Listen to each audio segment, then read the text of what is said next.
Wagwan, Jamaica. This woman is not afraid of no man, nowhere. The UK Prime Minister, go back with your money. We don't need it. We say to this government, do not proceed any further with this agreement. Mr. Speaker, I think the leader of the opposition is being delusional.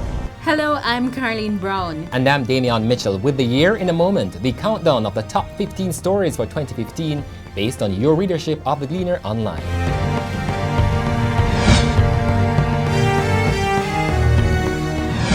Greetings, Massive. Hey. The American president was in Jamaica last year, and the behind-the-scenes story of him at the Pegasus was a hot pick. Indeed, Barack had a blast with jerk chicken, ackee and saltfish, among other local dishes. Wagwan, Jamaica. It is great to be in beautiful Jamaica.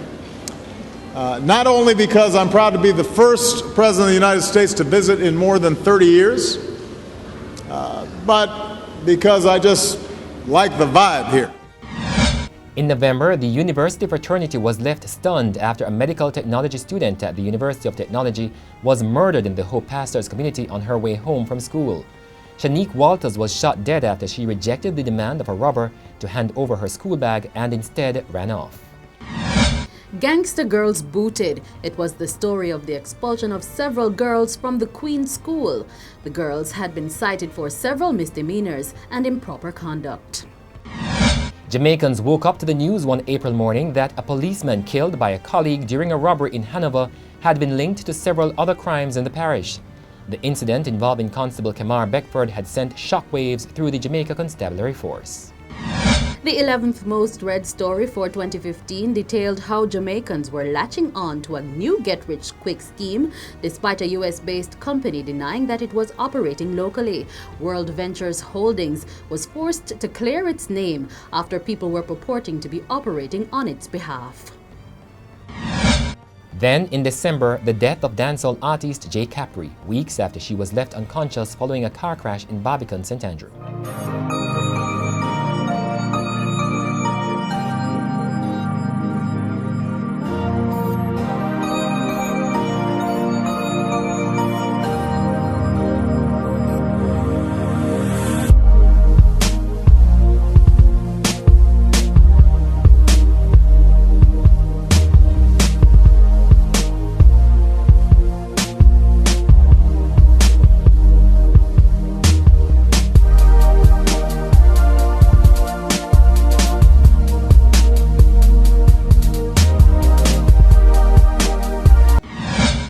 The story of a disc jock allegedly threatening to kill comedian Oliver Samuels and his relatives was the 9th most read story for the Gleaner Online last year.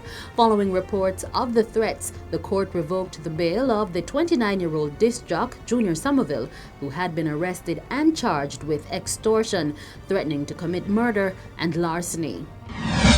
Prime Minister Portia Simpson Miller remained under the microscope last year as gay rights advocates turned up the pressure on her to repeal the buggery law. Let me tell you something. You want to disturb, you can disturb. But this woman come here with the blood of Nanny of the Maroon. And this woman is not afraid of no man, nowhere. And I will speak the truth everywhere. Bolt tells CNN Gatlin spat across his lane. It happened in 2012, but in 2015, when the anxiety intensified for the Usain Bolt Justin Gatlin 100-meter World Championship clash, Gleaner readers dug into the archives. A doctor's advice column in the Outlook also racked up the numbers on the Gleaner's website last year. One male reader had written into the doctor to ask how could he tell if his girlfriend was a virgin. Then, the story that set off controversy in social media. The husband of Tessanne Chin moves out of their marital home.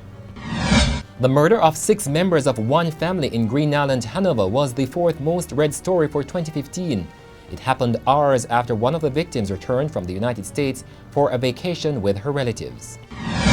In May, the Gleaner recorded the horrific account of a young girl who said she was locked in a house in Clarendon and burned after she refused to have sex with her male captors. The story triggered a probe by the police and the Child Development Agency. The detection of a new sexually transmitted infection in Jamaica made the news in a big way last year. According to the report, the Mycoplasma genitalium may have been catching many Jamaicans off guard. And the biggest one, my baby's baby, how a 12-year-old became pregnant after being sexually assaulted by 2 adult men. The little girl reported that she was raped by the men while coming home from extra lessons one day. And those were the top 15 stories of 2015 based on your readership of the Gleaner Online. I'm Damion Mitchell. And I'm Karlene Brown. As we go, recalling the prison gift debate, the controversy over the proposal for £25 million from the UK to help build a prison here. Indeed, Karlene, it never made the top 15, but it's a controversy that also racked up the numbers for the Gleaner Online. This, I believe, is in the interests of both of us and is a good example of how we can work together to benefit people here in Jamaica and in Britain too. I'm agreeing that we should take it. The UK Prime Minister, go back with your money. We don't need it. They can accept the money, but not to build any prison. We say to this government, do not proceed any further with this agreement. And we would want from you, Minister, today, I put it to you, that you will give a commitment here today that you will not proceed any further with this agreement. Mr. Speaker, I think the leader of the opposition is being delusional. He obviously believes that for the brief period for which he was Prime Minister, he can still continue to give those types of instructions to Cabinet Minister. He is not in that position anymore, and I am not taking any instructions from him, and that's fine.